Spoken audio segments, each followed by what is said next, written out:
Hello students, मैं संदीप खरे स्वागत करता हूं आज के बहुत ही शानदार और स्पेशल वीडियो में।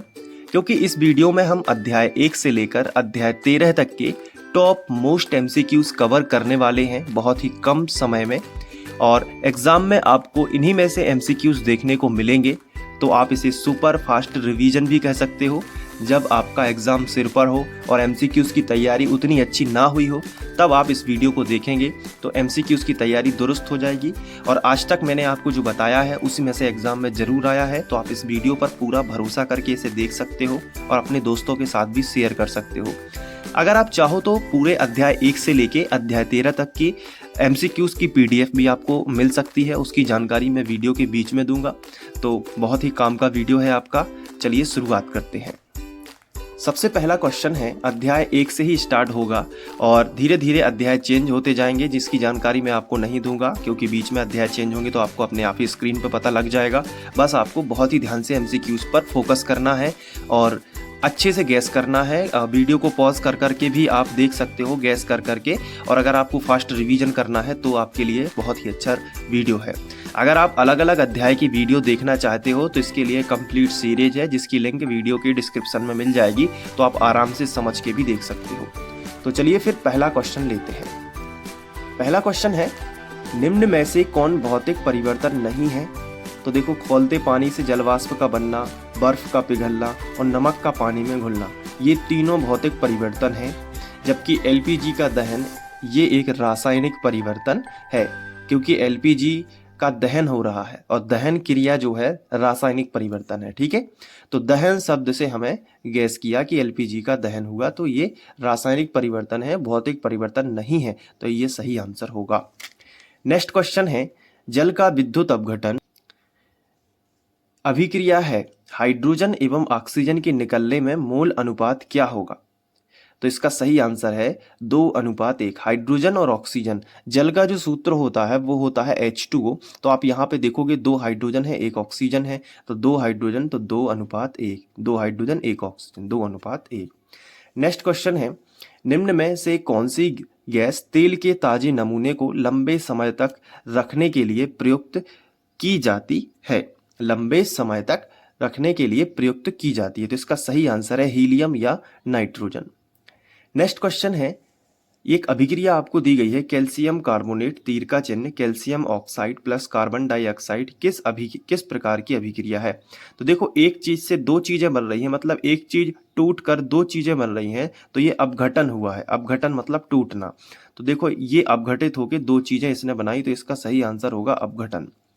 नेक्स्ट क्वेश्चन है, निम्नलिखित में से कौन अवकारक है? तो हमेशा याद रखना हाइड्रोजन सल्फाइड ही अवकारक है इसमें से। नेक्स्ट क्वेश्चन है, श्वसन किस प्रकार की रासायनिक अभिक्रिया है? तो उपचयन।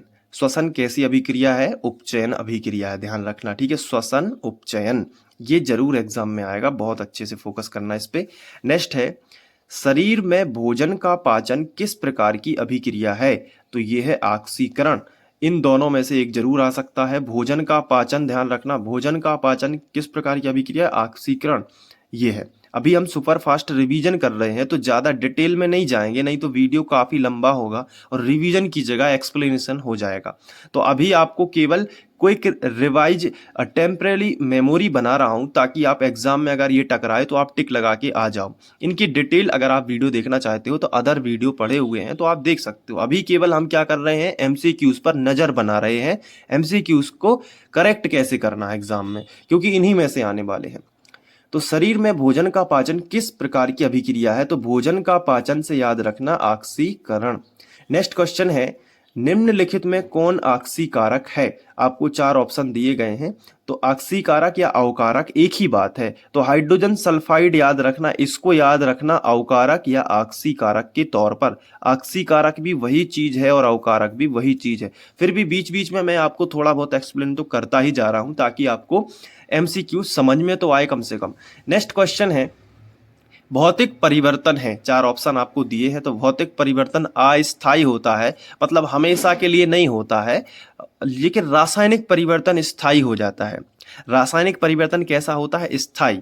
मतलब एलपीजी का अगर दहन हो गया तो हो गया, अब वापस से उससे एलपीजी नहीं बनाई जा सकती। लेकिन भौतिक परिवर्तन ऐसा है कि जैसे पानी से बर्फ बन गई तो बर्फ से वापस पानी बनाया जा सकता है, और बर्फ का पानी में बनना भौतिक परिवर्तन है। तो भौतिक परिवर्तन कैसा होता है? अस्थायी। मतलब अगर बर्फ बन गई है तो वो हमेशा के लिए नहीं बन गई, वो स्थायी नहीं हो गई, उसको वापस पानी बनाया जा सकता है, तो वह अस्थायी हो गई। नेक्स्ट क्वेश्चन है, निम्नलिखित में से कौन ऑक्सीकरण क्रिया नहीं है? आपको 4 ऑप्शन दिए गए हैं, तो ऑक्सीकरण क्रिया कौन नहीं होती? अवक्षेपण। नेक्स्ट क्वेश्चन है, अंगूर का किण्वन करना एक रासायनिक परिवर्तन कहलाता है। अंगूर का किण्वन, याद रखना, अंगूर का किण्वन क्या है? रासायनिक परिवर्तन। नेक्स्ट क्वेश्चन है, निम्नलिखित में से कौन ऑक्सीकारक नहीं हो सकता? तो हाइड्रोजन नहीं हो सकता ऑक्सीकारक, ठीक है। नेक्स्ट क्वेश्चन है, वैसे पदार्थ जो अन्य पदार्थों को अवकृत करने की क्षमता रखते हैं क्या कहलाते हैं? अवकारक। अवकृत करने की क्षमता अवकारक कहलाएंगे। नेक्स्ट क्वेश्चन है, बाजार में बिकने वाले चिप्स की थैली में से ऑक्सीजन निकालकर उसमें कौन सी गैस भरी जाती है? नाइट्रोजन। याद रखना, चिप्स में क्या है? नाइट्रोजन। नेक्स्ट क्वेश्चन है, रासायनिक अभिक्रिया के दौरान किसी पदार्थ में ऑक्सीजन का योग क्या कहलाता है? तो आंसर उपचयन। नेक्स्ट क्वेश्चन है, भोजन का पचना और तथा पकाना किस प्रकार की अभिक्रिया है? तो इसका सही आंसर है ऑक्सीकरण। भोजन का पचना और पकाना दोनों ही क्या है? ऑक्सीकरण। तो ये यहाँ पे भी हमें टकराता है। नेक्स्ट क्वेश्चन है, निम्न में कौन अभिक्रिया के लक्षण हैं? तो परिवर्तित होना, ताप का उत्सर्जन, प्रकाश का उत्सर्जन, नहीं, कोई भी अभिक्रिया का उदाहरण नहीं है, तो कोई नहीं। नेक्स्ट क्वेश्चन लेते हैं। ये एक अभिक्रिया हमें दी गई है, 2 carbon monoxide plus oxygen plus carbon dioxide, किस प्रकार की अभिक्रिया है? तो इसका सही आंसर है ऑक्सीकरण। नेक्स्ट क्वेश्चन है, निम्न में से कौन अभिक्रिया का लक्षण नहीं है? तो अभिकारकों का तापक्रम स्थिर, तो ये अभिक्रिया का लक्षण नहीं है। गैस निकलती है, रंग परिवर्तित हो जाता है, अवक्षेप भी बनते हैं अभिक्रिया में, ये तीनों चीजें हमने देखी हैं, लेकिन ये नहीं देखा। नेक्स्ट क्वेश्चन है, प्राकृतिक गैस का दहन किस प्रकार की अभिक्रिया है? प्राकृतिक गैस का दहन ऊष्माक्षेपी है। ऊष्माक्षेपी का मतलब होता है ऊष्मा बहुत सारी निकलती है, ऊष्माक्षेपी कहलाती है। उसका जो ऊष्मा निकलती है उसी से तो भोजन पकता है, उसी का तो यूज करते हैं। तो ऊष्माक्षेपी, छेपी मतलब प्रक्षेप करना, प्रक्षेप करना मतलब फेंकना, यानी ऊष्मा निकलना, ट्रिक बना लो इसकी। नेक्स्ट क्वेश्चन है, एलपीजी के मुख्य घटक कौन कौन से हैं? तो एलपीजी के 21वें नंबर का जो है, एलपीजी के मुख्य घटक कौन कौन से हैं? तो इसका एक ही आंसर है, एथिल मर्कैप्टन, ये वाला सही रहेगा। नेक्स्ट क्वेश्चन है, ओएनजी के कौन कौन अवयव हैं? मिथेन, इथेन, प्रोपेन, सभी, ठीक है, तो सभी पे टिक लगा लेना। नेक्स्ट क्वेश्चन है, ज्वाला एक क्षेत्र है जहां गैसीय पदार्थ जलकर उत्पन्न करते हैं, क्या उत्पन्न करते हैं? तो आंसर है ताप और प्रकाश दोनों ही रहते हैं, तो बी और सी दोनों, ठीक है। ज्वाला के अंदर क्या होता है? ताप रहता है और प्रकाश रहता है, गैस नहीं रहती ज्वाला में, ठीक है, तो बी और सी दोनों। नेक्स्ट क्वेश्चन लेते हैं, वे अभिक्रिया जो दोनों दिशाओं में अग्रसर होती हैं, दोनों दिशाओं में चलती हैं, उन्हें उत्क्रमणीय बोलते हैं। इसका जो चिन्ह है वो इस तरीके से होता है, उत्क्रमणीय अभिक्रिया का। नेक्स्ट क्वेश्चन लेते हैं, वे अभिक्रिया जो एक ही दिशा में अग्रसर होती हैं, जो एक ही दिशा में चलती है, उन्हें क्या कहते हैं? अनुत्क्रमणीय। इसका चिन्ह ऐसे होता है, जैसे कार्बन प्लस ऑक्सीजन से साथ क्रिया करेगा तो कार्बन डाइऑक्साइड गैस बनाएगा, और कार्बन डाइऑक्साइड जो गैस है वो एक ही दिशा में बनती है, वापस से ऑक्सीजन नहीं बनाई जा सकती कार्बन डाइऑक्साइड से। नेक्स्ट क्वेश्चन है, रासायनिक समीकरण अभिक्रिया का है, 4 ऑप्शन आपको दिए गए, तो संक्षिप्त रूप कहलाता है। अभिक्रिया का संक्षिप्त रूप क्या है? रासायनिक समीकरण। ये आ सकता है, मोस्ट इंपॉर्टेंट है, एग्जाम में देखने को मिलेगा, इसकी तैयारी अच्छे से कर लेना। रासायनिक समीकरण संक्षिप्त रूप है किसका? रासायनिक अभिक्रिया का। नेक्स्ट क्वेश्चन है, संगमरमर का रासायनिक, मोस्ट इंपॉर्टेंट क्वेश्चन है, संगमरमर का रासायनिक सूत्र क्या है? Calcium carbonate. कैल्शियम कार्बोनेट संगमरमर का रासायनिक सूत्र है। नेक्स्ट क्वेश्चन है, निम्न में से कौन ऑक्सीकारक नहीं है? 4 ऑप्शन आपको दिए हैं, तो ऑक्सीकारक नहीं है अवक्षेपण की क्रिया। नेक्स्ट क्वेश्चन है, निम्नलिखित में से कौन सूर्य प्रकाश अपघटित हो जाता है? कौन सूर्य प्रकाश में अपघटित हो जाता है? सिल्वर ब्रोमाइड जो है ये सूर्य प्रकाश में अपघटित होता है, इसलिए इसे भूरे रंग की बोतल में रखा जाता है, इसलिए इसे भूरे रंग की बोतल्स में रखा जाता है। सिल्वर ब्रोमाइड हमेशा याद रखना सूर्य प्रकाश में अपघटित हो जाता है। नेक्स्ट क्वेश्चन है, जिंक तथा लेड कॉपर की अपेक्षा, जिंक और लेड कॉपर से तो ज्यादा क्रियाशील होते हैं। जिंक यानी कि Zn और लेड यानी कि Pb, ये दोनों कॉपर से यानी कि Cu से ज्यादा अधिक यानी कि अधिक क्रियाशील होते हैं। अब हम नेक्स्ट चैप्टर पर जंप करते हैं। तो इसका पहला क्वेश्चन है, पाचन के समय आमाशयिक पाचक रसों का पीएच मान होता है। हमेशा याद रखना, पाचक रस जो होते हैं वो अम्लीय होते हैं, तो 7 से कम रहेगा। नेक्स्ट क्वेश्चन है, निम्नलिखित में कौन सा अम्ल क्षार सूचक दृष्टि बाधित छात्र के लिए उपयुक्त होगा? तो वनीला एसेंस, क्योंकि ये सुगंध के आधार पर होता है, तो जो छात्र दृष्टिहीन है या दृष्टि बाधित है तो वो क्या होगा, वनीला एसेंस के द्वारा ही फ्लेवर महसूस करके बता पाएगा। नेक्स्ट क्वेश्चन है, निम्नलिखित में से कौन सा यौगिक तनु अम्ल से अभिक्रिया करके कार्बन डाइऑक्साइड गैस नहीं देता है? तो तनु अम्ल से क्रिया करके कार्बन डाइऑक्साइड गैस कौन नहीं देता है? तो चूना नहीं देगा, क्योंकि इसके पास होते ही नहीं है। संगमरमर के पास कार्बन डाइऑक्साइड है, चूना पत्थर के पास है CO3, तो CO2 तो निकाल ही देगा। खाने का सोडा के साथ भी यही है कि CO3 है तो CO2 तो निकाल ही देगा, लेकिन इसके पास तो CO2 ही नहीं है, मतलब एक ऑक्सीजन ही नहीं है, ये तो कैल्शियम है, और तो यहाँ से कार्बन डाइऑक्साइड नहीं मिलेगी। तो ये थोड़ा सा आप अंदाज लगा सकते हो। नेक्स्ट क्वेश्चन लेते हैं, निम्न में से कौन प्रकृति से अम्लीय है? तो लाइम जूस, हमेशा ध्यान रखना, लाइम जो जूस होता है वो कैसा होता है, अम्लीय होता है। नेक्स्ट क्वेश्चन है, निम्न में से कौन खनिज अम्ल नहीं है? साइट्रिक अम्ल जो है वो खनिज अम्ल नहीं है, ये तो फलों में पाया जाता है, तो ये साइट्रिक अम्ल। नेक्स्ट क्वेश्चन है, निम्न में से कौन से गोल्ड को विलय करने के लिए प्रयुक्त किया जाता है? तो अम्लराज। निम्न में से कौन गोल्ड को विलय, मतलब ऐसा विलय जिसमें गोल्ड भी विलय हो जाए, सोना भी उसमें घुल जाता है, तो वो है अम्लराज। और अम्लराज क्या कहलाता है, इसके बारे में सुनो। तो अम्लराज जो होता है वो HCl और HNO3 का मिक्सर होता है, इसको याद रखना। नेक्स्ट क्वेश्चन लेते हैं, निम्नलिखित में से कौन क्षारक नहीं है? तो ये जो है C2H5OH, ये एथिल एल्कोहल है और ये क्षारक नहीं होता, क्योंकि आपने पढ़ा होगा कि क्षारक क्या होते हैं, जिनके पीछे OH लगा हो वो क्षारक कहलाते हैं। लेकिन यहाँ पे OH है, यहाँ पे OH है, यहाँ भी OH है और यहाँ भी OH है, तो आप कहोगे सर ये तो चारों क्षारक है, लेकिन ध्यान रखना कि OH तो लगा हो लेकिन वो कार्बनिक यौगिक नहीं होना चाहिए। ये देखो, इसमें कार्बन है क्या, नहीं है, तो ये क्षारक है। इसमें कार्बन है क्या, नहीं है, तो ये भी क्या है, क्षारक है। इसमें देखो कहीं कार्बन लिखा है, नहीं है, तो ये भी क्या है, क्षारक है। लेकिन इसमें देखो ये है कार्बन, तो ये कार्बन है इसलिए ये अम्लीय हो गया, इसलिए क्षारक नहीं है। मतलब हम श्योरली नहीं कह सकते कि ये क्षारक है जिसमें कार्बन शामिल है, क्योंकि ये एथिल एल्कोहल है और एल्कोहल कैसी होती है, अम्लीय प्रकृति की होती है। नेक्स्ट क्वेश्चन लेते हैं, निम्नलिखित में से कौन हाइड्रोक्लोरिक अम्ल के तनु अम्लीय विलयन में उपस्थित है? आपको 4 ऑप्शन दिए जाएंगे, तो इसका सही आंसर है H3O+ और Cl-। क्या पूछा गया था, हाइड्रोक्लोरिक अम्ल के तनु अम्लीय विलयन में? तो हाइड्रोक्लोरिक अम्ल यानी HCl और जल मतलब कि H2O, तो इन तीनों को मिला के हम क्या बना सकते हैं, 2 H ये है और 1 H ये है, तो H3 और O बन सकता है और Cl-। तो इसमें ही पॉसिबल है। ठीक है, थोड़ा थोड़ा दिमाग लगाना पड़ता है, MCQs बहुत ही सरल होते हैं।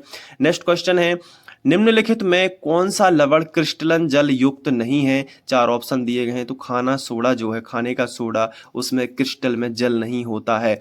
नेक्स्ट क्वेश्चन है, सोडियम कार्बोनेट एक क्षारकीय लवण है क्योंकि यह निम्न लवण है। अब देखो यहाँ पे 4 ऑप्शन है, तो सोडियम कार्बोनेट क्या है, एक दुर्बल अम्ल है और प्रबल क्षार है। सोडियम कार्बोनेट एक क्षारकीय लवण है क्योंकि यह दुर्बल अम्ल है और प्रबल क्षार है। नेक्स्ट क्वेश्चन लेते हैं, कैल्शियम फास्फेट दांत के इनेमल में उपस्थित है, इसकी प्रकृति कैसी होती है, क्षारीय होती है। नेक्स्ट क्वेश्चन है, टूथपेस्ट कैसा होता है? तो ये भी क्षारीय होता है। नेक्स्ट क्वेश्चन है, खाने का सोडा और वॉशिंग सोडा किस विधि से बनाया जाता है? तो इसका है अमोनियम सोडा विधि। अमोनियम सोडा विधि, ध्यान रखना, खाने का सोडा कैसे बनता है, अमोनियम सोडा विधि से। वॉशिंग सोडा कैसे बनता है, अमोनियम सोडा विधि से। नेक्स्ट क्वेश्चन लेते हैं, निम्न में कौन सामान्य लवण है? तो ये बिल्कुल सामान्य लवण है, Na2SO4 सामान्य लवण के नाम से जाना जाता है, इसको याद रखना। सोडियम सल्फेट जो है सामान्य लवण होता है। इसके बाद नेक्स्ट क्वेश्चन है, निम्न में कौन भस्मीय लवण है? भस्मीय लवण जिंक वाला, याद रखना, भस्मीय लवण है, इसमें टिक मार देना। नेक्स्ट क्वेश्चन है, निम्न में कौन अम्लीय लवण है? तो अम्लीय लवण सोडियम बाइसल्फेट, ये अम्लीय लवण है। ठीक है, सोडियम बाइसल्फेट क्या है, अम्लीय लवण है। नेक्स्ट क्वेश्चन है, लवण बनाने में कौन सा मूलक सहायक है? तो भस्मीय मूलक और अम्लीय मूलक अगर दोनों को मिला दें तो लवण बन जाता है, यानी A और B दोनों ही करेक्ट हैं, दोनों को मिलाते हैं तभी लवण बनता है। तो भस्मीय मूलक और अम्लीय मूलक, भस्मीय मूलक और अम्लीय मूलक दोनों को मिलाओगे तो क्या बनेगा, लवण बन जाएगा। नेक्स्ट क्वेश्चन लेते हैं, निम्नलिखित में किसके कारण अम्ल वर्षा होती है? सल्फर डाइऑक्साइड ही एक ऐसा रीजन है जिससे अम्ल वर्षा होती है। जैसे ताजमहल धीरे धीरे सफ़ेद से पीला पड़ रहा है, वो अम्लीय वर्षा के कारण ही है। वो कौन करवाती है? Sulphur dioxide. ये कहाँ से निकलती है? वाहनों के धुएं में पाई जाती है सल्फर डाइऑक्साइड। वायु प्रदूषक गैस है। नेक्स्ट क्वेश्चन लेते हैं। टार्टेरिक अम्ल निम्न में से किसमें पाया जाता है? टार्टरिक अम्ल याद रखना इमली में पाया जाता है। नेक्स्ट क्वेश्चन है, दो विलयनों ए और बी के पीएच क्रमशः 2 और 5 हैं, तो ज़्यादा अधिक अम्लीय कौन होगा? ए होगा, क्योंकि दो विलयन ए और बी के पीएच क्रमशः 2 और 5 हैं। तो ए का कितना हो गया? 2 और बी का कितना हो गया? 5। तो जितना कम अंक रहेगा वो उतना ही अधिक अम्लीय है, और जितना अधिक अंक रहेगा 7 से अगर ज़्यादा है तो वो क्षारीय है, 7 है तो उदासीन है। पीएच स्केल में आपने देखा होगा 7 की इस तरफ वाले सब अम्लीय होते हैं, इस तरफ वाले क्षारीय होते हैं। नेक्स्ट क्वेश्चन है, वह विलयन जिसका पीएच 7 से 14 तक है वह क्या कहलाता है? क्षारीय। 7 से 14 तक, 7 से इस तरफ नहीं, 7 से उस तरफ, तो क्षारीय है। नेक्स्ट क्वेश्चन है, वह विलयन जिसका पीएच 0 से 7 के बीच होता है वो अम्लीय कहलाएगा। 0 से 7 के बीच अम्लीय, 7 से 14 के बीच क्षारीय, बस इसको याद रख लो। नेक्स्ट क्वेश्चन लेते हैं, पीएच स्केल में 14 क्या दर्शाता है? तो पीएच स्केल में 14 दिखाता है प्रबल क्षार। ठीक है, नेक्स्ट क्वेश्चन लेते हैं, पीएच किसी घोल में किसकी शक्ति को व्यक्त करता है? तो पीएच किसी घोल में किसकी शक्ति को व्यक्त करता है? हाइड्रोजन आयन को। ठीक है, क्योंकि पीएच का सूत्र होता है -log H+ आयन, तो हाइड्रोजन आयन को ही प्रेजेंट करेगा। नेक्स्ट क्वेश्चन है, लवण Na2CO3 का जलीय विलयन पीएच है 7 से अधिक होता है इसका। ठीक है, तो लवण जो है इसका पीएच कितना होता है? सोडियम कार्बोनेट जो है लवण है, और इसका पीएच मान जो है वो 7 से अधिक होता है, याद रखना, मोस्ट इंपॉर्टेंट है। नेक्स्ट क्वेश्चन है, अम्ल या क्षारक की प्रबलता की जांच की जाती है, कैसे की जाएगी? पीएच स्केल से। पीएच स्केल से ही हम अम्ल और क्षार की पता कर सकते हैं, क्योंकि 0 के इस तरफ अगर है तो अम्लीय है, नहीं 7 के इस तरफ है, 0 और 7 के बीच में है तो वो अम्लीय होगा, और 7 से 14 के बीच में है तो वो क्षारीय होगा। नेक्स्ट क्वेश्चन लेते हैं, विलयन में H+ आयन के निर्माण से पदार्थ की प्रकृति होती है, कैसी हो जाती है? अम्लीय हो जाती है। नेक्स्ट क्वेश्चन लेते हैं, इनमें से कौन दुर्बल अम्ल है? 4 ऑप्शन आपको दिए हैं। तो ऑक्जेलिक अम्ल जो कि टमाटर में पाया जाता है, किस में पाया जाता है? टमाटर में पाया जाता है, वो कैसा होता है? दुर्बल अम्ल की तौर पर माना जाता है। इनमें से कौन अम्लीय पदार्थ है? नारंगी का रस अम्लीय पदार्थ है, क्योंकि बाकी सब क्षारीय है। नेक्स्ट क्वेश्चन है, 1 लीटर शुद्ध जल में H+ आयन की मात्रा होती है, तो इसका सही आंसर है 10 के ऊपर ऋण 7 की घात। ऋण 7 इसलिए है क्योंकि पीएच मान 7 तक ही है और H+ आयन का होता है, इसलिए ये न्यूमेरिकल क्वेश्चन बन जाता है। तो इसका करेक्ट आंसर 1 लीटर के लिए आता है 10 पे ऋण 7। ठीक है, आगे बढ़ते हैं। अब हम चैप्टर 3 पर जंप कर चुके हैं। निम्न में से कौन सा गुण प्रायः धातुओं द्वारा प्रदर्शित नहीं किया जा सकता? तो इसका सही आंसर है चमकहीनता। ये धातुओं द्वारा प्रदर्शित नहीं किया जा सकता, चमकहीनता, क्योंकि हर धातु में चमक तो होती है, तो चमकहीनता कैसे दिखा देगी? नेक्स्ट क्वेश्चन है, पतले तारों में धातुओं के खींचे जा सकने की क्षमता क्या कहलाती है? धातुओं को खींच खींच के तार बनाया जाता है, उसे तन्यता कहते हैं।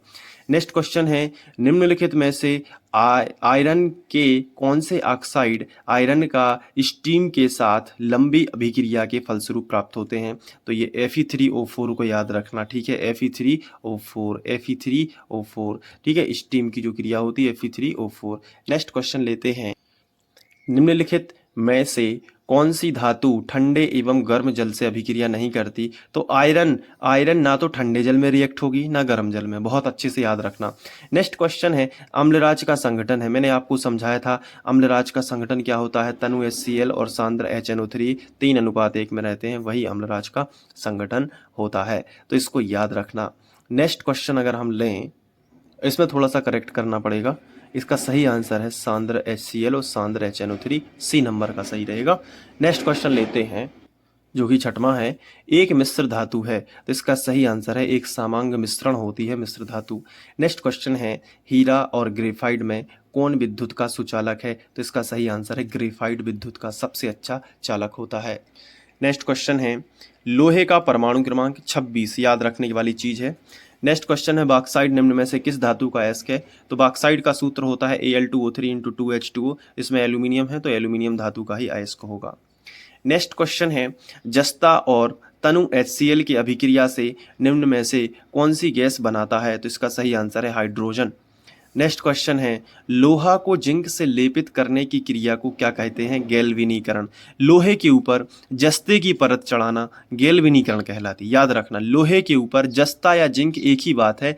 इसकी परत जब चढ़ाते हैं ताकि जंग न लगे, उसे गैल्वेनीकरण कहते हैं। नेक्स्ट क्वेश्चन लेते हैं, निम्नलिखित में से कौन अधिक अभिक्रियाशील है? तो कॉपर सबसे ज्यादा रिएक्टिव है इन सब में।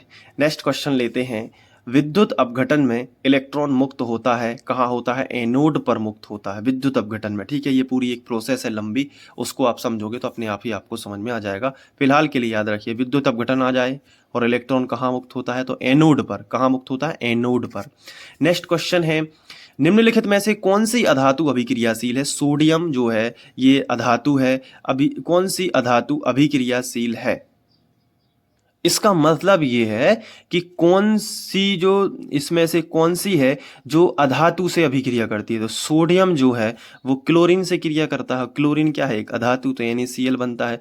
तो ये पूछा गया ना, आप कंफ्यूज हो जाओ कि सोडियम तो सर अधातु है ही नहीं, तो ये तो धातु है। तो धातु नहीं, यहाँ पे पूछा क्या गया? निम्नलिखित में से कौन सी अधातु के साथ अभिक्रियाशील है?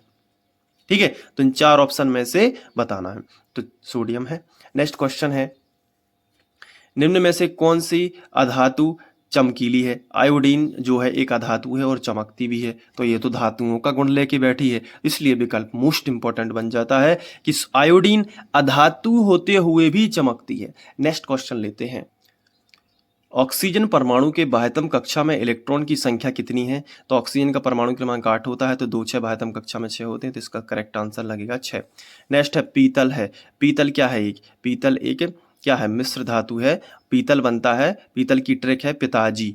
तो पीतल बनता है तांबा और जिंक से। ता मतलब तांबा और जा में बड़ी की मात्रा जी मतलब जिंक और पा में छोटी की मात्रा यानी पीतल। तो पीतल की मिश्र धातु है तांबा और जिंक, जो कि एक मिश्र धातु है। नेक्स्ट क्वेश्चन है, ब्रोमीन अधातु की अवस्था।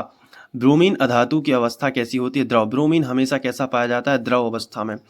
भूरे लाल भूरे कलर का होता है, जहां तक मुझे याद है।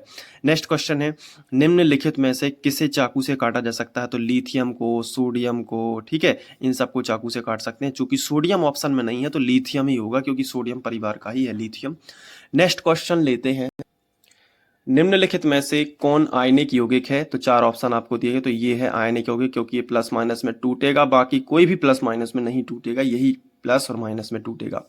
नेक्स्ट क्वेश्चन है, निम्नलिखित में से कौन उपधातु है? तो इसका सही आंसर है एंटीमनी, एक उपधातु के तौर पर जाना जाता है। नेक्स्ट क्वेश्चन है, धातुएं ऊष्मा और विद्युत की कैसी होती हैं? तो धातुएं ऊष्मा विद्युत की चालक होती हैं। नेक्स्ट क्वेश्चन है, धातुएं आवर्त सारणी में किस ओर स्थित है? तो बाईं ओर स्थित है। नेक्स्ट क्वेश्चन है, सिलिकॉन, जर्मेनियम, आर्सेनिक और एंटीमनी तत्व कहे जाते हैं, तो ये उपधातु हैं। कौन कौन? सिलिकॉन, जर्मेनियम, आर्सेनिक और एंटीमनी, ये सब क्या कहलाते हैं? उपधातु कहलाते हैं। याद रखना, फोटो खींच लेना दिमाग में। नेक्स्ट क्वेश्चन है, टाइटेनियम, क्रोमियम, मैग्नीज और जर्कोनियम धातुओं को क्या कहा जाता है? सामरिक धातु। सामरिक धातु कहा जाता है। याद रखना, टाइटेनियम, क्रोमियम, मैग्नीज, जर्कोनियम, इनको क्या कहा जाता है? सामरिक धातु। नेक्स्ट क्वेश्चन लेते हैं, अधातुएं आवर्त सारणी में किधर स्थित हैं? दाईं ओर। अधातुएं दाईं ओर और धातुएं बाईं ओर। याद रखना इसको, अधातुएं दाईं ओर और धातुएं बाईं ओर। नेक्स्ट क्वेश्चन लेते हैं, सल्फर के अयस्क का क्या नाम है? तो सल्फर के अयस्क का हाइड्रोजन सल्फाइड नाम हो जाएगा। नेक्स्ट क्वेश्चन लेते हैं, इस्पात में कितना प्रतिशत कार्बन होता है? तो इसका सही आंसर है 2%। मात्र 2% कार्बन इस्पात या स्टील भी इसको बोलते हैं। क्या बोलते हैं? स्टील। तो इस्पात या स्टील में मात्र 2% क्या होता है? कार्बन होता है। नेक्स्ट क्वेश्चन लेते हैं, निम्नलिखित में से कौन अधातु विद्युत का सुचालक है? तो इसका सही आंसर है ग्रेफाइट। नेक्स्ट क्वेश्चन लेते हैं, ग्रेफाइट कार्बन का एक अपर रूप है जो मुलायम होता है। कैसा होता है? मुलायम है। ग्रेफाइट हमेशा याद रखना, पेंसिल के अंदर होता है ना काला काला, वही तो ग्रेफाइट है। वो कैसा रहता है? मुलायम होता है। अब हम अध्याय 4 पर जंप कर चुके हैं और इसका पहला क्वेश्चन लेते हैं, वायुमंडल में कार्बन निम्न रूप में उपस्थित है, तो अल्प मात्रा में कार्बन मोनोऑक्साइड और कार्बन डाइऑक्साइड। नेक्स्ट क्वेश्चन लेते हैं, अमोनिया के एक अणु में क्या होता है, केवल एकल बंध होता है। अमोनिया के एक अणु में केवल एकल, मतलब इसका ये समझ लो कि नाइट्रोजन है तो यहाँ पे हाइड्रोजन, यहाँ पे हाइड्रोजन, यहाँ पे हाइड्रोजन, तो एक सिंगल बॉन्ड होता है, इसलिए एकल बॉन्ड से बोलते हैं। नेक्स्ट क्वेश्चन है, बंक मिस्टर फ्लोरीन एक अपर रूप है, किसका होता है, कार्बन का। बंक मिस्टर किसका है, कार्बन का है। आगे बढ़ते हैं। नेक्स्ट क्वेश्चन है, प्रथम कार्बनिक यौगिक यूरिया का संश्लेषण किसने किया, तो बोहर ने किया। किसका, यूरिया का संश्लेषण किसने किया, बोहर ने किया।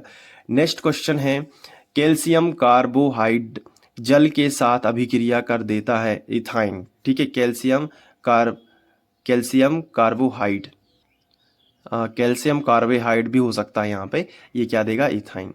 नेक्स्ट क्वेश्चन लेते हैं, निम्न में से हाइड्रोकार्बन कौन है, तो ये है हाइड्रोकार्बन। हाइड्रोकार्बन मतलब जो कार्बन और हाइड्रोजन से मिलकर यौगिक बने होते हैं उन्हें हम हाइड्रोकार्बन कहते हैं। तो यहाँ पे देखो कार्बन भी है और हाइड्रोजन भी है, बाकी सब में देखो अगर कार्बन है तो हाइड्रोजन नहीं है और हाइड्रोजन है तो कार्बन नहीं है। ठीक है, तो ये ऑप्शन फिट बैठता है। नेक्स्ट क्वेश्चन है कि बॉन्ड CHO अभिक्रिया मूलक को कहते हैं। CHO एल्डिहाइड कहलाता है, OH एल्कोहल कहलाता है। ये छोटी छोटी बातें आपको याद रखनी होगी। तो बॉन्ड CHO क्या कहलाता है, एल्डिहाइड। आगे बढ़ते हैं। नेक्स्ट है, बॉन्ड COOH अभिक्रियाशील मूलक को क्या कहते हैं, तो इसके आपको चार ऑप्शन दिख रहे होंगे, तो इसका सही आंसर है अम्ल। COOH एक्चुअली में अगर देखा जाए तो कार्बोक्सिलिक अम्ल है, तो इसे अम्ल भी बोल सकते हैं। नेक्स्ट क्वेश्चन है, निम्नलिखित में से कौन सहसंयोजी यौगिक है, तो CH4 साझेदारी से बना हुआ बंध है इसमें, तो यही सहसंयोजी बंध है। बाकी NaCl विद्युत संयोजी बंध, कैल्शियम क्लोराइड विद्युत संयोजी बंध, Na2O सहसंयोजी बंध। तो इस तरीके से हम कह सकते हैं कि यही सहसंयोजी बंध है। नेक्स्ट क्वेश्चन लेते हैं, निम्न में से किस हाइड्रोकार्बन के 3 आबंध है, तो H2O2 में ही ट्रिपल बॉन्ड होता है। इसका सही आंसर है देखो C2H2 में, क्योंकि C2 और H2 इस तरीके से लिखेंगे तो कार्बन कार्बन की संयोजकता कितनी होती है, कार्बन की संयोजकता होती है 4, तो यहाँ पे ट्रिपल बॉन्ड है, एक सिंगल बॉन्ड तो हो जाएगा ना, 3 और 1 4, तो ट्रिपल बॉन्ड ही यहाँ पे आएगा।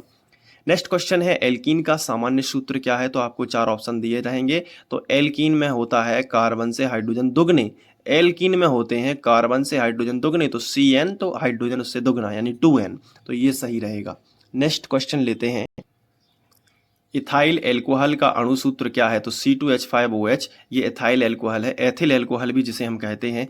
आगे बढ़ते हैं, चीनी का रासायनिक सूत्र याद रखना, C12H22O11, यही है चीनी यानी शक्कर का रासायनिक सूत्र, जो हम चाय में पीते हैं खाते हैं, शक्कर का सूत्र आ सकता है C12H22O11।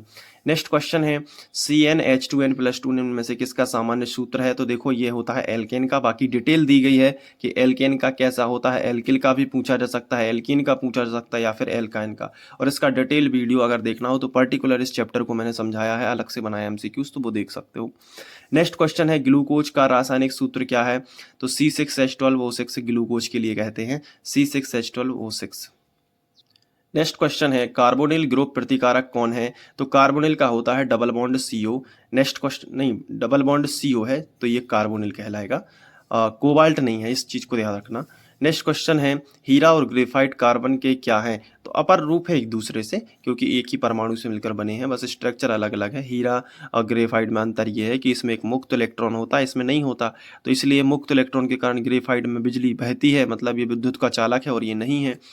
नेक्स्ट क्वेश्चन है, मेथिनोइक अम्ल का सामान्य नाम क्या है, तो फार्मिक अम्ल भी है इसका नाम, और ये चींटियों के डंक में पाया जाता है, इस चीज को याद रखना। नेक्स्ट क्वेश्चन है, नाइट्रोजन अणु में कितने सहसंयोजी बंध है, तो ये नाइट्रोजन अणु में 3 होते हैं। नाइट्रोजन नाइट्रोजन के बीच में ट्रिपल बॉन्ड होता है, याद रखना। N2 ऐसा लिखा रहता है, लेकिन खोल के लिखोगे तो ऐसा लिखा रहेगा, और नाइट्रोजन नाइट्रोजन के बीच में ट्रिपल बॉन्ड होता है। नेक्स्ट क्वेश्चन लेते हैं, निम्नलिखित में से कौन सहसंयोजी यौगिक है, तो इसका सही आंसर है मीथेन CH4। नेक्स्ट क्वेश्चन है, मीथेन इथेन और प्रोपेन किस श्रेणी के सदस्य हैं, समजातीय श्रेणी, एक ही जाति की श्रेणी है। नेक्स्ट क्वेश्चन है, निम्नलिखित में से कौन एथेनोइक अम्ल का तनुघोल है, तो सिरका एथेनोइक अम्ल का तनुघोल है। आगे बढ़ते हैं, हेक्सेन का रासायनिक सूत्र क्या है, C6H14। नेक्स्ट क्वेश्चन है, अभिक्रियाशील समूह OH और ये C डबल बॉन्ड O वाले यौगिक क्या कहलाते हैं? तो ये कार्बोक्सिलिक अम्ल कहलाते हैं। इसको ऐसे भी लिख सकते हैं, देखो इसको ऐसा लिखा तो एक्चुअली में इसमें 2 O हैं और एक हाइड्रोजन है, तो C के साथ में 2 O और एक हाइड्रोजन ऐसे भी लिख सकते हैं, या फिर इसको C डबल बॉन्ड O ऊपर कर सकते हैं। मतलब कार्बन और ऑक्सीजन के बीच में हमेशा डबल बॉन्ड होता है और यहाँ पे बॉन्ड OH कर सकते हैं। तो इस तरीके से लिखा जा सकता है। नेक्स्ट है प्रोपीन C3H6 में निम्न में से कौन सा समूह है? तो एल्कीनल समूह, ठीक है, नल बोल सकते हैं इसको। नेक्स्ट क्वेश्चन है प्रोपीन C3H6 में निम्न में से कौन सा समूह है? तो C3H8, ठीक है, इस चीज को याद रखना। प्रोपीन मतलब 3 कार्बन वाला, और प्रोपीन लिखना है तो इस तरीके से लिखेंगे। तो ये प्रोपेन वाले समूह से इसमें हमने 2 हाइड्रोजन कम किए तो 6 हो जाएगा, तो ये प्रोपीन बनेगा, तो ये इस समूह से ही आया है। नेक्स्ट क्वेश्चन लेते हैं, कार्बन और हाइड्रोजन से बने यौगिक क्या कहलाते हैं? हाइड्रोकार्बन पढ़ चुके हैं। नेक्स्ट क्वेश्चन है, दोहरे आबंध वाले हाइड्रोकार्बन को क्या कहते हैं? एल्कीन कहते हैं, दोहरे आबंध वाले।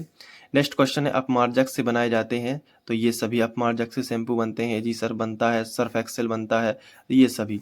नेक्स्ट क्वेश्चन है, मेथिल एल्कोहल का IUPAC नाम क्या है? मेथेनॉल है। तो इस तरीके से हम नेक्स्ट क्वेश्चन पे, नेक्स्ट चैप्टर पे जंप करते हैं। हम नेक्स्ट चैप्टर पर जंप करते हैं। अध्याय 5 है जो जैव प्रक्रम। तो इसमें पहला क्वेश्चन है, पादप में फ्लोएम उत्तरदायी हैं, तो इसका करेक्ट आंसर है भोजन संवहन। नेक्स्ट क्वेश्चन है, रक्त का थक्का बनाने में सहायक होता है, तो इसका करेक्ट आंसर है रक्त विषाणु। नेक्स्ट क्वेश्चन है, कूटपाद किस में पाया जाता है? तो इसका करेक्ट आंसर है अमीबा में। नेक्स्ट है, मानव में डायलिसिस थैली है, 4 ऑप्शन आपको दिए जाएंगे, तो इसका करेक्ट आंसर है नेफ्रॉन। नेक्स्ट है, भोजन का पाचन किस प्रकार की अभिक्रिया है? तो इसका सही आंसर है उपचयन। नेक्स्ट है, मनुष्य के दांत की सबसे ऊपरी परत क्या है? तो इसे हम कहते हैं इनेमल या इनामेल, ठीक है, जो भी आपको ऑप्शन में दिया जाए। नेक्स्ट है, ग्लूकोज कितने कार्बन से बना अणु है? तो 6 कार्बन से मिलकर बनता है ग्लूकोज। ग्लूकोज का फॉर्मूला में कार्बन 6 होते हैं। नेक्स्ट है, डायलिसिस मशीन किस तरह कार्य करता है? तो कृत्रिम वक्र का, ठीक है। मनुष्य के आहार नाल की लंबाई कितनी है? बहुत ज़्यादा इंपॉर्टेंट क्वेश्चन है, 8 से 10 सेंटीमीटर। नेक्स्ट है, पौधों में श्वसन किस भाग में होता है? तो प्रत्येक भाग में होता है, जड़ों में भी होता है, तना में भी होता है, पत्तियों में भी होता है। नेक्स्ट है, डेंगू उत्पन्न करने वाला मच्छर किस तरह के जल में रहता है? तो गंदे जल में रहता है। नेक्स्ट है, प्रोटोजोआ अवशिष्ट पदार्थों का निष्कासन कैसे करता है? तो आंसर है विसरण द्वारा। नेक्स्ट है, मनुष्य में मुख्य श्वसन अंग कौन सा है? फेफड़ा। नेक्स्ट है, वाष्पोत्सर्जन के लिए उत्तरदायी अंग कौन सा है? पत्ती, ठीक है, पत्ती से वाष्प उत्सर्जित होती है। नेक्स्ट है, यूरिया का निर्माण कैसे होता है? यकृत में। नेक्स्ट है, गोबर छत्ता किसके अंतर्गत आता है? तो आंसर है मृत जीवी के। नेक्स्ट है, प्रोटीन का पाचन होता है? आंसर है आमाशय में प्रोटीन का पाचन हो जाता है। नेक्स्ट है, मनुष्य के मुख गुहा में कितने जोड़े लार ग्रंथि पाई जाती है? तो आंसर है 3, ठीक है, तो 3 जोड़ी लार ग्रंथि पाई जाती है। नेक्स्ट है, फेफड़ा का आकार होता है? तो शंक्वाकार, यानी शंकु के आकार का फेफड़ा होता है।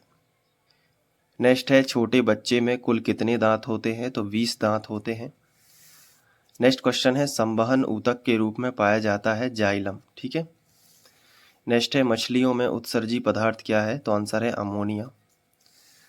नेक्स्ट है, एक स्वस्थ मनुष्य का रक्तचाप कितना होता है? तो 120/80। नेक्स्ट है, प्रकाश संश्लेषण अंग इनमें से कौन है? तो हरित लवक है। नेक्स्ट है, पाचन की क्रिया पूर्ण होती है छोटी आंत में, ठीक है, पाचन की क्रिया कहाँ पूर्ण होती है? छोटी आंत में। नेक्स्ट क्वेश्चन है, सीरम कहलाता है? तो आंसर है फाइब्रोनोजिन रहित प्लाज्मा। नेक्स्ट है, रेजिन किस पौधे का उत्सर्जी पदार्थ है? तो आंसर है चीड़। नेक्स्ट है, जल तथा लवणों का परिवहन हमेशा होता है? तो एक दिशीय, मतलब एक ही दिशा में होता है। नेक्स्ट है, ब्रेन हेमरेज का मुख्य कारण है हाइपरटेंशन, ठीक है, ब्रेन हेमरेज कब होता है? जब हाइपरटेंशन की स्थिति बन जाती है। नेक्स्ट है, मुख्य गुहा में आहार के कौन से भाग का पाचन होता है? तो इसका सही आंसर है स्टार्च का। अब हम जंप करेंगे अध्याय 6 नियंत्रण एवं समन्वय। इसमें क्वेश्चन नेक्स्ट है, तंत्रिका तंतु की उत्पत्ति किस प्राथमिक ऊतक द्वारा होती है? तो इसका सही आंसर है मेसोडर्म। नेक्स्ट है, मानव हृदय का औसत प्रकुंचन दाब है तो 120 Hg यानी मिलीमीटर Hg। Hg का मतलब पारा। ठीक है। यदि हमारे आहार में आयोडीन की कमी है तो हमें किस प्रकार के रोग होने की संभावना है? तो देखो, हमें ये तीनों रोग होने की संभावना है, ग्वाइटर, गलगंड और घेंगा। ये तीनों रोग हो सकते हैं, इसलिए सभी में टिक लगाएंगे। नेक्स्ट क्वेश्चन है, पादप हार्मोन का उदाहरण है? तो ऑक्सिन पादप हार्मोन का एक उदाहरण है। नेक्स्ट है, मनुष्य के शरीर में सबसे बड़ी ग्रंथि है? तो लीवर सबसे बड़ी ग्रंथि है। नेक्स्ट क्वेश्चन है, ऑक्सिन है? तो ऑक्सिन अभी ऊपर पढ़ा है, एक प्रकार का हार्मोन है। नेक्स्ट क्वेश्चन है, दो न्यूरॉन के मध्य खाली स्थान को क्या कहते हैं? तो दो न्यूरॉन के मध्य जो खाली स्थान है उसे कहते हैं सिनेप्स। नेक्स्ट क्वेश्चन है, मस्तिष्क उत्तरदायी है? तो सोचने के लिए भी, हृदय स्पंदन के लिए भी, शरीर का संतुलन बनाने में भी, तो सभी टिक लगाना है इसमें। नेक्स्ट है, जिब्रेलिन है? जिब्रेलिन भी एक हार्मोन का ही नाम है, तो आप हार्मोन में टिक लगाओगे। नेक्स्ट है, डाईएनसेफ्लॉन तथा सेविक भाग है, अग्र मस्तिष्क का है। ठीक है, इसको याद रखना, ये अग्र मस्तिष्क का ही भाग होता है। नेक्स्ट है, रुधिर चाप इनमें से कौन नियंत्रित करता है? तो इसका सही आंसर है एड्रीनल। नेक्स्ट है, वृषण द्वारा स्रावित होने वाले हार्मोन को क्या कहते हैं? तो ये टेस्टोस्टेरोन है, टेस्टोस्टेरोन, याद रखना, वृषण द्वारा। ठीक है। नेक्स्ट है, अग्नाशय का कितना प्रतिशत भाग अंतःस्रावी होता है? तो मात्र 1%। ठीक है। नेक्स्ट क्वेश्चन है, मानव में बुद्धि एवं चतुराई का केंद्र क्या है? तो आंसर है सेरिब्रम। नेक्स्ट क्वेश्चन है, ग्वाइटर अथवा घेंगा होता है? तो ये पढ़ चुके हैं, आयोडीन की कमी से। नेक्स्ट क्वेश्चन है, मेरुरज्जु की रक्षा करती है? तो मेरुरज्जु की रक्षा करती है कशेरुक दंड। नेक्स्ट है, गर्भवती महिला के प्रसव के आखिरी समय में कौन सा हार्मोन दिया जाता है? तो यह है आम्लीटोसिन। ठीक है। रक्त में ग्लूकोज की मात्रा को नियंत्रित करता है? तो दोनों, ग्लूकोज के कारण, इंसुलिन के कारण, तो ए और बी नियंत्रित रहती है। ग्लूकोज की मात्रा रक्त में कैसे नियंत्रित रहती है? ग्लूकोजन के कारण या इंसुलिन के कारण? तो दोनों में ए और बी टिक लगाना है। नेक्स्ट क्वेश्चन है, हार्मोन शब्द का नामकरण किसने किया? तो बेलिस एवं स्टारलिंग ने। ठीक है, तो इसमें टिक लगा देना। नेक्स्ट क्वेश्चन है, मनुष्य में सोचने वाला ऊतक है? तो तंत्रिका ऊतक मनुष्य में सोचने वाला ऊतक है। नेक्स्ट है, पिट्यूटरी ग्रंथि नियंत्रित होती है? तो किससे होती है? हाइपोथैलेमस द्वारा। ठीक है, याद रखना। एस्ट्रोजन स्रावित होता है अंडाशय द्वारा। एस्ट्रोजन किसके द्वारा होता है? अंडाशय द्वारा। नेक्स्ट है, मनुष्य के सूंघने की क्षमता को नियंत्रित करता है प्राण इंद्रिय पाली। ठीक है, ये वाला। नेक्स्ट क्वेश्चन है, शरीर का तापक्रम कहाँ नियंत्रित होता है? तो हाइपोथैलेमस, इसमें नियंत्रित होता है शरीर का तापक्रम। नेक्स्ट है, टेस्टोस्टेरोन स्रावित होता है वृषण में, ये हम पढ़ चुके हैं। नेक्स्ट है, मानव शरीर में सबसे लंबी कोशिका कौन सी है? तंत्रिका कोशिका।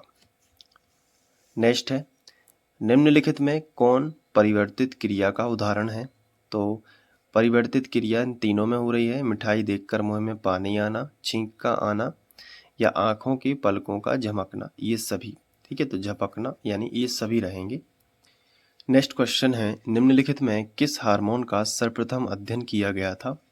तो सिक्रेटिन नाम के हार्मोन का सबसे पहले अध्ययन किया गया था। नेक्स्ट है, निम्नलिखित में कौन मैग्नीज नहीं है? तो सेरिब्रो स्पाइनल द्रव, ये मैग्नीज नहीं है। नेक्स्ट है, अनैच्छिक क्रियाओं का नियंत्रण केंद्र माना जाता है? तो मेंडुला ऑब्लोगेटा को। ठीक है, आगे बढ़ते हैं। चैप्टर 7 जीव जनन कैसे करते हैं। पहला क्वेश्चन है, हाइड्रा में प्रजनन किस विधि से होता है? तो इसका करेक्ट आंसर है मुकुलन। ठीक है, तो हाइड्रा में प्रजनन कैसे होता है? मुकुलन के द्वारा। नेक्स्ट होता है, घोंघा किस समुदाय का प्राणी है? तो मोलस्क समुदाय का प्राणी है घोंघा। नेक्स्ट है मुकुलन द्वारा प्रजनन किसमें होता है? तो इसका करेक्ट आंसर है ईस्ट में। ईस्ट में मुकुलन के द्वारा ही प्रजनन होता है।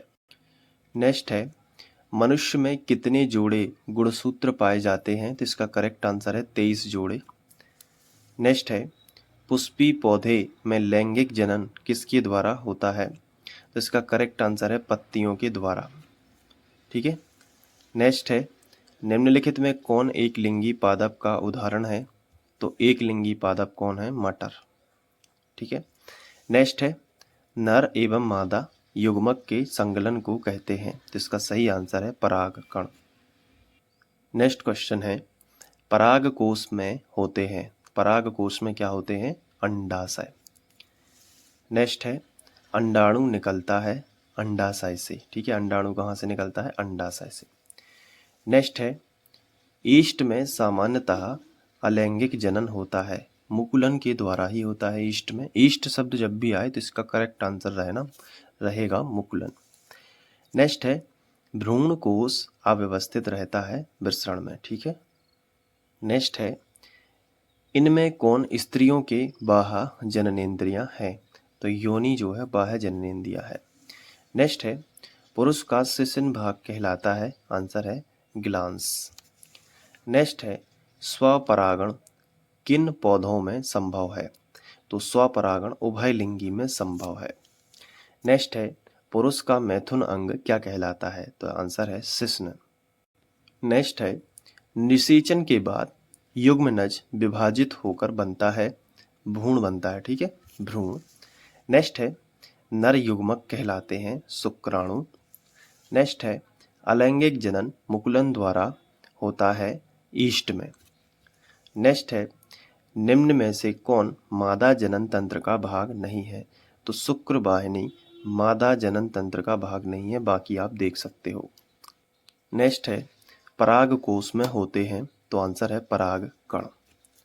नेक्स्ट है भ्रूण का विकास होता है गर्भाशय में। ये तो बहुत ही सिंपल है। नेक्स्ट है प्रोस्टेट ग्लैंड का स्त्रावण होता है अम्लीय। ठीक है। नेक्स्ट होता है अंडाशय के भीतर पाया जाता है बीजांड। अंडाशय के अंदर क्या पाया जाता है? बीजांड। नेक्स्ट है पौधों के मादा भाग को कहते हैं जायांग। नेक्स्ट है निम्नलिखित में कौन लैंगिक जनन संचारित रोग नहीं है? तो इसका सही आंसर है डायफाइड। नेक्स्ट है वृषण कोश का तापमान शरीर के सामान्य तापमान से कितना कम होता है? 2 डिग्री सेल्सियस। नेक्स्ट है बहुविखंडन एक मुख्य उदाहरण है प्लाज्मोडियम। ठीक है। नेक्स्ट है इनमें कौन अलैंगिक जनन की विधि है? तो सभी बीजाणु मुकुलन विखंडन ये सभी अलैंगिक जनन की विधि हैं। नेक्स्ट है मादा में निषेचन कहाँ होता है? तो मादा में निषेचन होता है फैलोपियन नलिका में। नेक्स्ट है केंचुआ उदाहरण है। केंचुआ उभयलिंगी जीव है, याद रखिए, वेरी मोस्ट इंपॉर्टेंट है। केंचुआ उभयलिंगी जीव है। इसके बाद हम अध्याय 8 पर जंप करते हैं और इसका पहला क्वेश्चन लेते हैं। विकासीय दृष्टिकोण से हमारी किस में समानता है? तो इसका सही आंसर है चिंपैंजी से। नेक्स्ट है द पुस्तक है द ओरिजिन ऑफ स्पीसीज किसके द्वारा लिखी गई है? तो इसका सही आंसर है चार्ल्स डार्विन। नेक्स्ट है प्रत्येक जनन कोशिका में कितने क्रोमोसोम होते हैं? तो इसका सही आंसर है 23 क्रोमोसोम होते हैं। नेक्स्ट है मानव में क्रोमोसोम की संख्या है तो 46 होती है। नेक्स्ट है जनन कोशिका में गुणसूत्र की कितनी प्रतिकृति होती है? तो 1 होती है। नेक्स्ट है विभिन्नता का मुख्य कारण क्या है? तो इसका सही आंसर है अर्धसूत्री विभाजन। नेक्स्ट है जननिक विभिन्नता का मुख्य कारण क्या है? तो इसका सही आंसर है आनुवंशिक पुनर्योग। नेक्स्ट है ग्रेगर जॉन मेंडल कब पादरी बन गए थे? तो 1847 में। नेक्स्ट है मेंडल ने मटर के कितने गुणों का अध्ययन किया था? तो 7 गुणों का अध्ययन किया था। नेक्स्ट है कौन सा रक्त समूह सबसे रक्त ले सकता है? तो ए बी ऐसा रक्त समूह है जो सबसे रक्त ले सकता है। नेक्स्ट है, कौन सा रक्त समूह सबको रक्त देता है? तो जो ओ है ये सार्वत्रिक ग्राही होता है, सार्वत्रिक दाता होता है, सबको दे सकता है, तो ओ ब्लड ग्रुप जिसका होता है। नेक्स्ट है, एक संकर संकरण का प्ररूपी अनुपात है 1:2:1। संकर संकरण याद रखना 1:2:1। नेक्स्ट है, मनुष्य के 22 जोड़े क्रोमोसोम को क्या कहते हैं? तो इसे कहते हैं ऑटोसोम। नेक्स्ट है, सर्वप्रथम O2 की उत्पत्ति किस जीव के कारण हुई? तो इसका सही आंसर है नीला हरा शैवाल। नेक्स्ट है, मेंडल के प्रयोग में प्रथम संतति F1 वाले पौधे कैसे थे? तो आंसर है लंबे। नेक्स्ट है, मेंडल के प्रयोग में टी क्या दर्शाता है? तो बी और सी दोनों, मतलब बौनापन और अप्रभावी लक्षण। नेक्स्ट है, मेंडल के प्रयोग में टी क्या दर्शाता है? तो टी दर्शाता है ए और बी दोनों, मतलब प्रभावी लक्षण और लंबाई। नेक्स्ट है, मेंडल के प्रयोग में कैपिटल और स्मॉल टी क्या दर्शाता है? तो आंसर है बौने पौधे।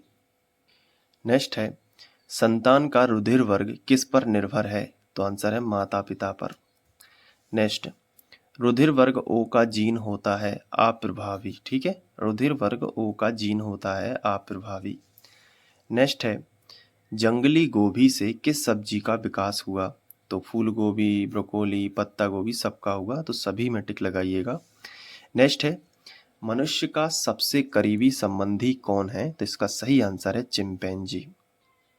नेक्स्ट है, लिंग का निर्धारण हो जाता है निषेचन के समय। नेक्स्ट होता है, जीन व्यवस्थित होते हैं केंद्रक में होते हैं। नेक्स्ट है, हिस्टोन प्रोटीन पाया जाता है, तो जीन के अंदर पाया जाता है हिस्टोन प्रोटीन। नेक्स्ट है, पक्षी और तितली के पंख कैसे हो जाते हैं? असमजात अंग होते हैं। नेक्स्ट है, जीवों की उत्पत्ति से पहले पृथ्वी पर क्या नहीं था? कोई नहीं था, सीधा टिक लगाना है, कोई नहीं, ना कार्बन डाइऑक्साइड, ना ऑक्सीजन, ना नाइट्रिक ऑक्साइड। नेक्स्ट है, मानव का उद्भव कहाँ से हुआ? तो अफ्रीका से हुआ। नेक्स्ट है, संसार में मानव की कितनी प्रजातियां हैं? तो संसार में मानव की केवल एक ही प्रजाति है। नेक्स्ट है, जीव में जटिल अंगों की उत्पत्ति कैसे हुई? तो क्रमिक विकास से हुई। तो सबसे पहले मैं आपको एक छोटी सी जानकारी देना चाहूँगा, उसके बाद आगे बढ़ेंगे कि इसकी अगर आप PDF फाइल अपने मोबाइल में लेना चाहते हैं ताकि आप प्रिंट निकलवा के अलग से पढ़ सकें, उससे आप क्या होगा, फास्ट रिवीजन कर पाओगे और प्रिंट निकाल के रखोगे तो ऑफलाइन की फील आएगी और बहुत सारी चीज़ें आपके पास स्टडी मटेरियल में एकत्रित हो सकती हैं। तो ये सब PDF फाइल के लिए आपको जो मेरा व्हाट्सएप नंबर है 9131471072, इस पे आपको कॉल नहीं करना है, केवल मैसेज करना है। तो मैसेज करोगे और लिखोगे hello sir, top 30 MCQ science PDF दे दीजिए। ये अगर आप लिखोगे तो हमारी टीम वहाँ से QR कोड भेजेगी, उस पे आपको पेमेंट करना है मात्र 50 रुपये, क्योंकि ये टीम का खर्चा इस सब है। मैंने तो वीडियोस आपको फ्री में दे दिए हैं। अगर आप अफोर्ड कर पा रहे हैं, आपके पास पैसे हैं, तभी आप ये खरीदिए। अगर आपके पास पैसे नहीं हैं तो कोई बात नहीं, सीरीज कंप्लीट फ्री है और ये पूरा वीडियो भी फ्री है, आपको यूट्यूब पे उपलब्ध है, तो आप ये फ्री देख रहे हो। लेकिन अगर आपको PDF चाहिए होगी तो थोड़ा सा एफर्ट लगेगा टीम का, बाकी सब चीज़ें, क्योंकि पूरा मैनेज करने के लिए एक टीम रखी है। तो उसके लिए आपको मात्र 50 रुपये देने होंगे QR कोड स्कैन करके, और 50 रुपये जो आपने पे किए हैं उसका स्क्रीनशॉट आप मुझे भेजेंगे, तो मैं यहाँ से PDF फाइल, जो टीम है हमारी वो PDF फाइल आपको भेज देगी और PDF फाइल आपके मोबाइल में आ जाएगी।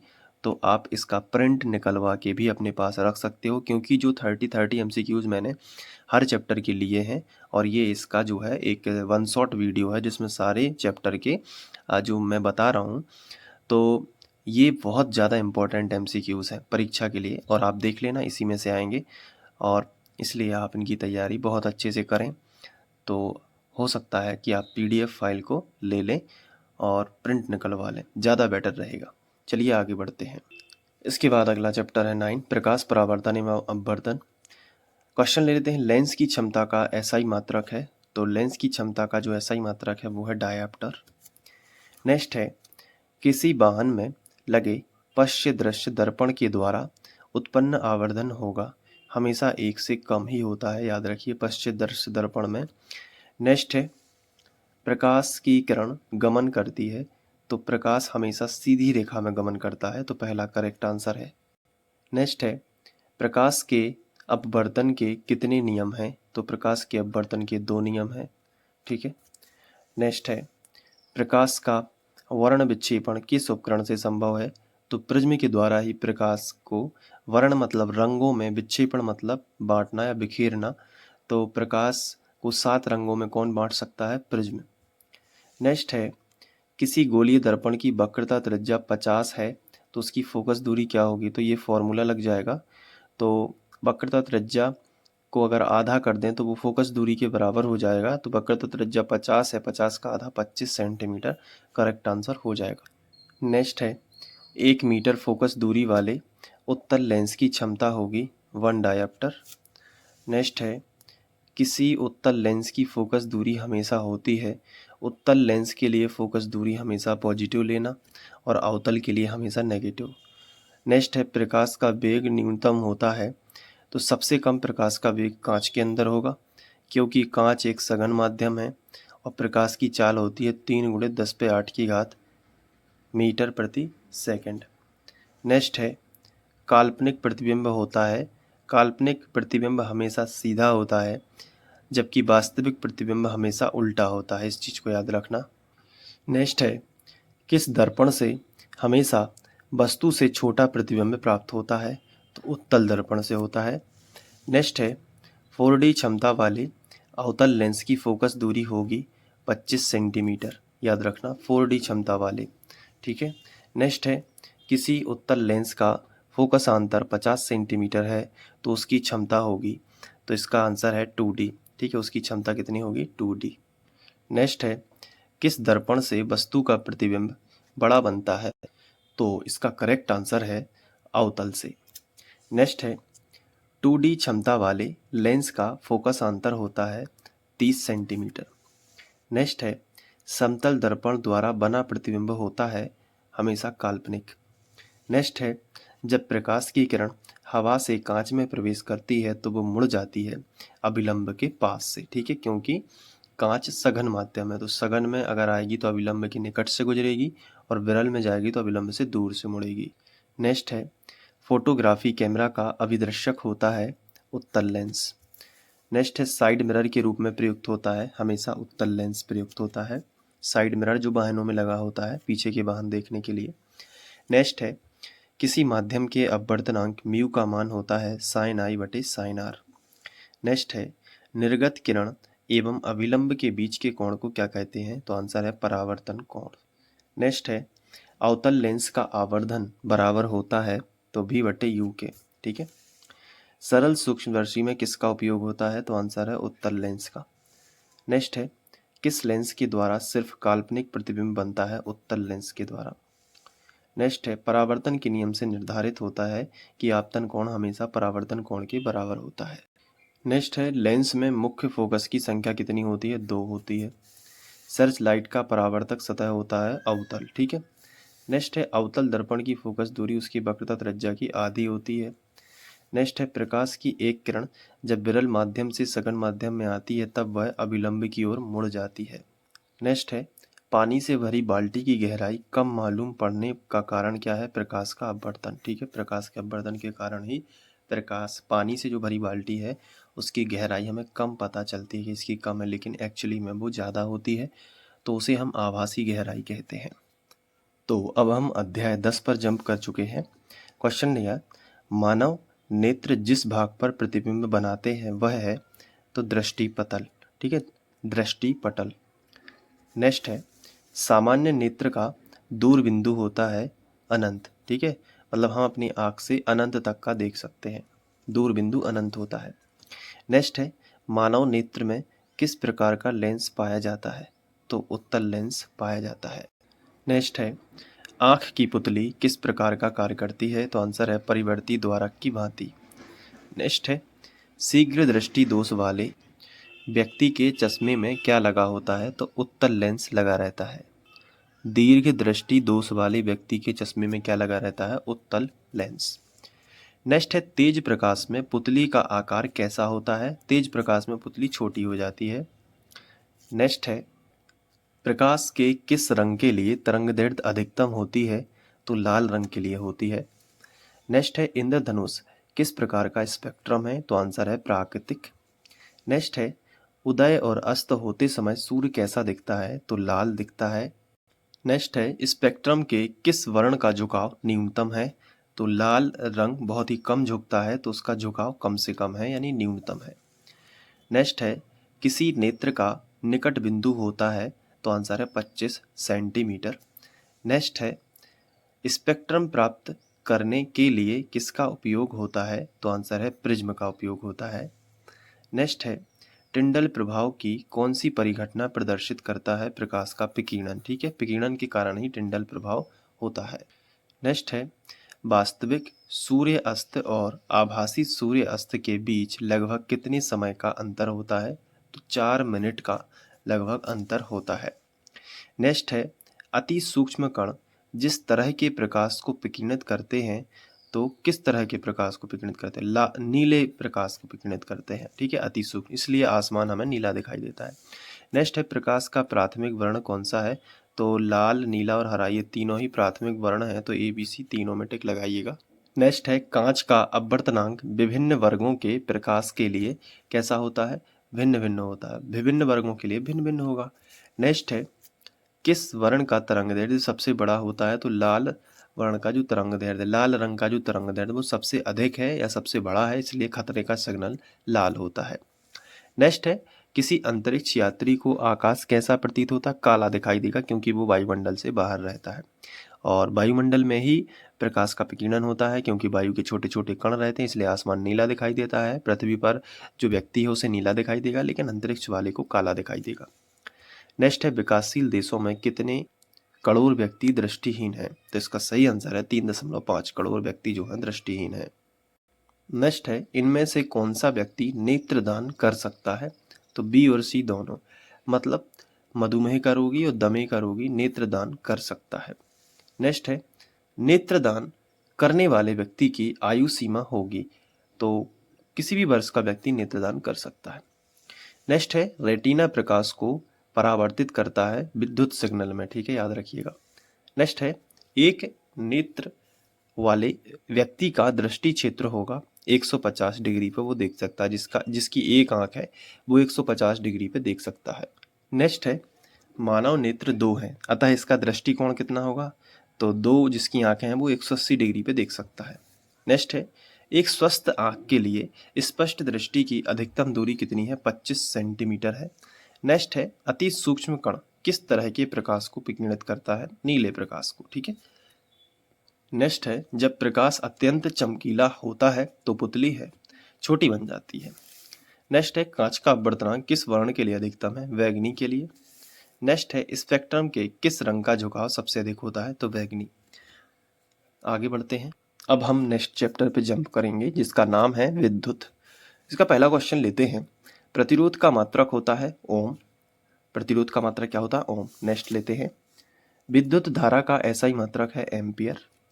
नेक्स्ट लेते हैं विद्युत शक्ति का अंतरराष्ट्रीय पद्धति यानी एसआई पद्धति में मात्रक क्या है? वाट। नेक्स्ट क्वेश्चन लेते हैं विभवांतर का मात्रक होता है वोल्ट। विभवांतर का मापक यंत्र क्या है? मतलब विभव किससे मापा जाता है? वोल्ट मीटर से। नेक्स्ट है विद्युत धारा का मापक यंत्र है, विद्युत धारा किससे नापी जाती है? अमीटर से। नेक्स्ट है किसी धातु के तार की प्रतिरोधकता निर्भर करती है पदार्थ की प्रकृति पर। याद रखिएगा, प्रतिरोधकता यानी विशिष्ट प्रतिरोध किस पर निर्भर करता है? पदार्थ की प्रकृति पर। नेक्स्ट क्वेश्चन है विद्युत सामर्थ्य का मात्रक इस प्रकार भी प्रदर्शित होता है वोल्ट एम्पियर, क्योंकि विद्युत सामर्थ्य का मतलब होता है शक्ति, और शक्ति का सूत्र होता है P बराबर VI, जहाँ P मतलब पावर और V मतलब विभव, I मतलब धारा। तो विभव का मात्रक होगा वोल्ट और धारा का मात्रक हो जाएगा एम्पियर। नेक्स्ट है निम्न में कौन अर्धचालक नहीं है? तो पारा अर्धचालक नहीं है, क्योंकि सिलिकॉन और जर्मेनियम दोनों ही अर्धचालक हैं, पारा अर्धचालक नहीं है।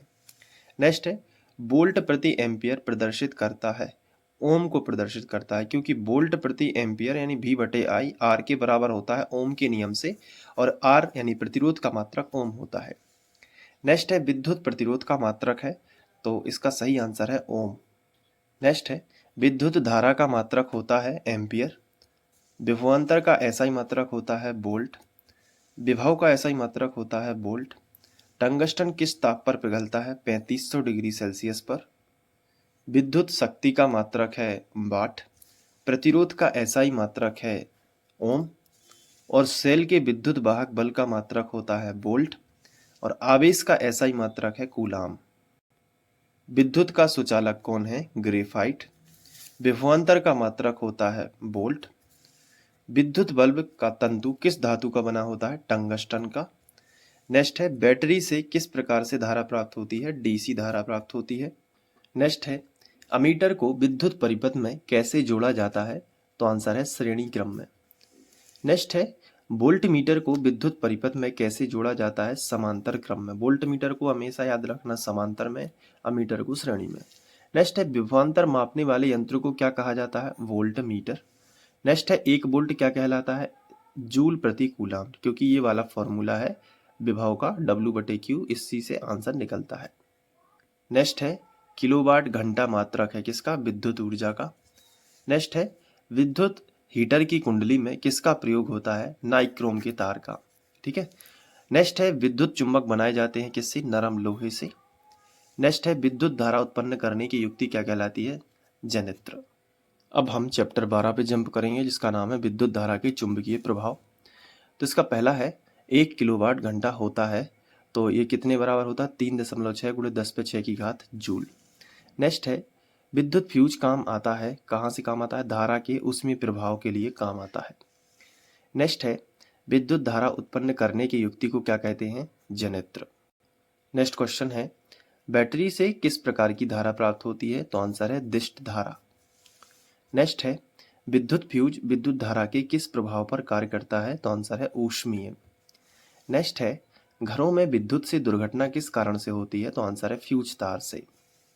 नेक्स्ट है चुंबकीय क्षेत्र का मान ध्रुवों पर होता है सबसे अधिक महत्व। नेक्स्ट है किसी नियत धारा द्वारा तार से दूरी बढ़ने पर चुंबकीय क्षेत्र का मान हमेशा कैसा होता है? घटता है।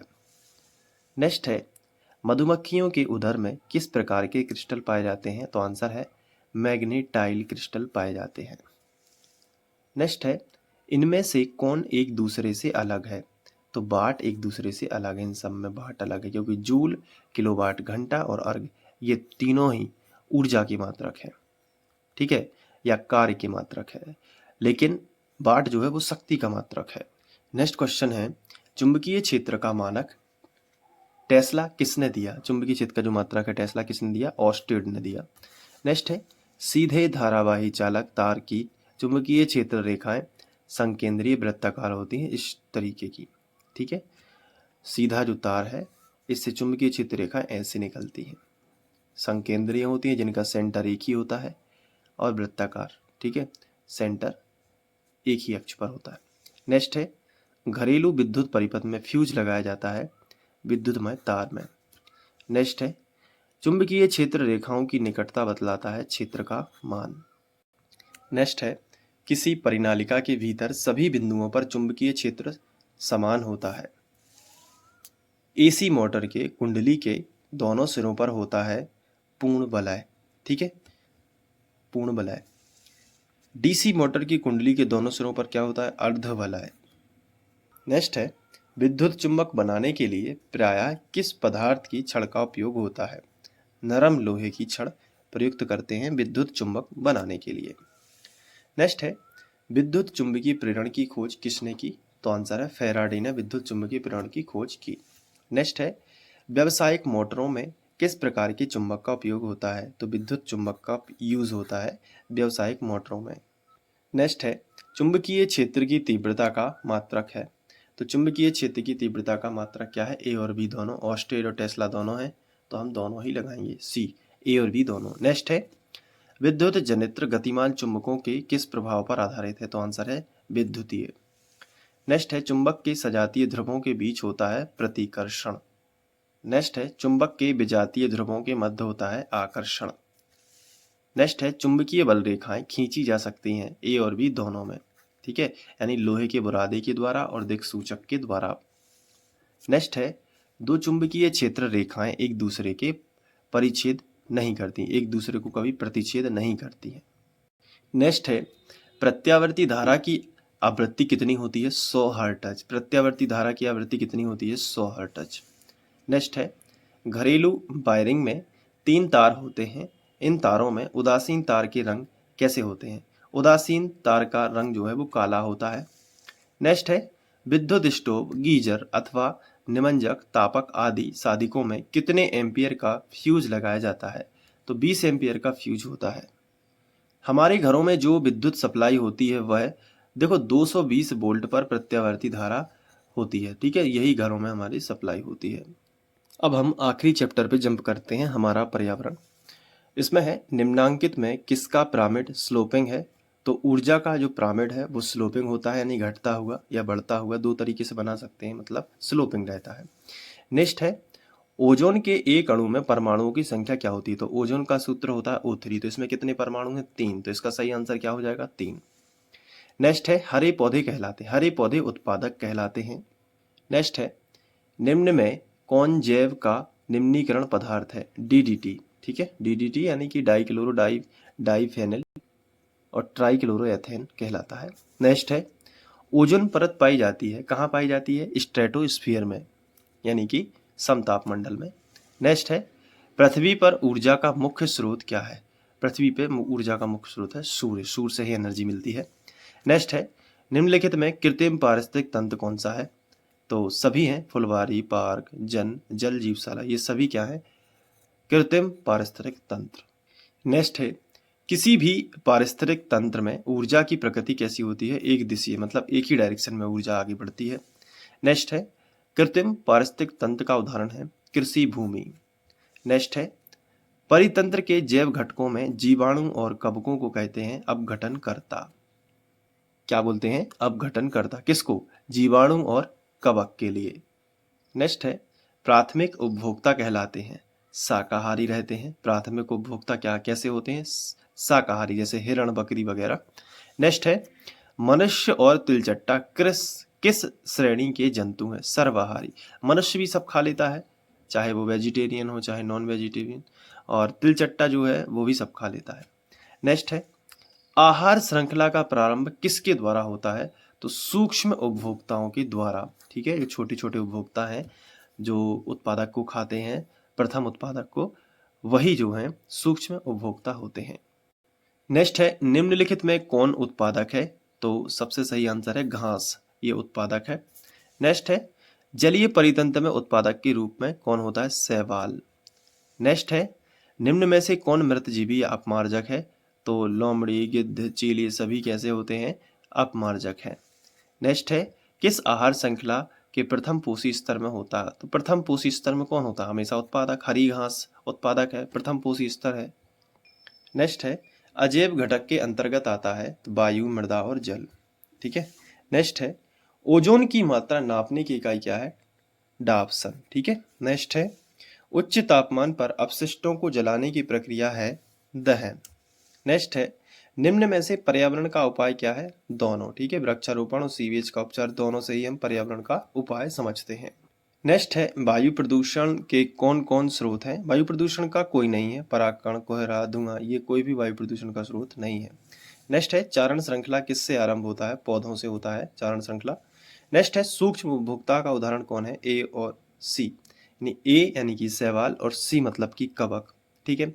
नेक्स्ट है मैदानी पारिस्थितिक तंत्र के तृतीय उपभोक्ता हैं, तो तृतीय उपभोक्ता कौन है सर्प। नेक्स्ट है विभिन्न गतिविधियों द्वारा होता है पारिस्थितिक तंत्र का असंतुलन, ठीक है, अलग अलग प्रकार की जो गतिविधियां करते हैं इससे परितंत्र का असंतुलन हो सकता है। नेक्स्ट है ओजोन स्तर के क्षय के प्रभाव क्या है। तो सभी होते हैं ओजोन स्तर, त्वचा कैंसर हो सकता है, अगर ओजोन परत चली गई तो मोतियाबिंद हो सकता है, उत्परिवर्तन हो सकता है। नेक्स्ट है वन परितंत्र में हिरण है प्राथमिक उत्पादक है, नेक्स्ट है CFC का मुख्य स्रोत क्या है? सभी एरोसॉल, झागदार सेविंग क्रीम, कीटनाशी, इससे सभी से CFC क्लोरोफ्लोरोकार्बन निकलती है, तो सभी में टिक लगाएंगे। नेक्स्ट है अजैव घटकों से बनी दुनिया को क्या कहते हैं? पर्यावरण।